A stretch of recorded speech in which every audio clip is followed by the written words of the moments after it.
તમારા કરિયરમાં શરૂઆતમાં તમે એવી કોઈ મોટી ભૂલ કરી હોય જે તમને હજી સુધી યાદ છે, જેનાથી બીજા માણસો શીખી શકે કે જે અગર આ ફાર્મા ઇન્ડસ્ટ્રીમાં કે આયુર્વેદિક ઇન્ડસ્ટ્રીમાં કરિયર સ્ટાર્ટ કરતા હોય તો એમને હેલ્પ થાય?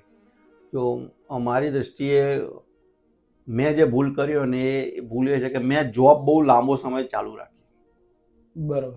મેં 99થી 2012 સુધી મેં જોબ ચાલુ રાખી. એકચ્યુઅલમાં મારે જોબ બિઝનેસ સ્ટાર્ટ થયાના 2 વર્ષ પછી મારે એ વસ્તુ સ્ટાર્ટ કરી દેવા જેવી, તો અત્યારે મારો ગ્રોથ કદાચ આના કરતાં 4 ગણો હોત, કારણ કે એટલા વર્ષ હું પાછો રહી ગયો. બરાબર. એટલે અગર કોઈ વ્યક્તિ જોબ કરતું હોય અને એને બિઝનેસ સ્ટાર્ટ કર્યો હોય તો બંને વસ્તુ સાથે બહુ લાંબા ટાઈમ સુધી ના એટલીસ્ટ મારા હિસાબથી મેક્સિમમ 2 વર્ષથી વધારે એને ના કરવું જોઈએ.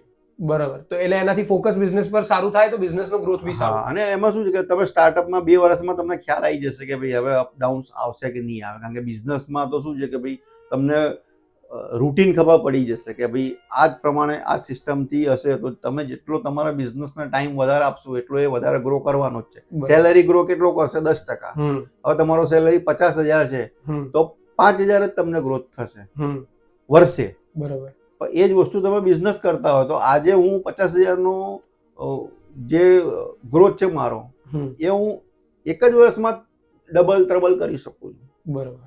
તો જે હું સેલરી 50,000 મારો જે હતો હું 10% વધારીને લાખ રૂપિયા સુધી પહોંચ્યો, તો એ જ વસ્તુ મેં જો મારો જે ટાઈમ છે એ મેં બિઝનેસમાં આપ્યો તો હું 2 વર્ષમાં જ પહોંચી જાય. બરાબર.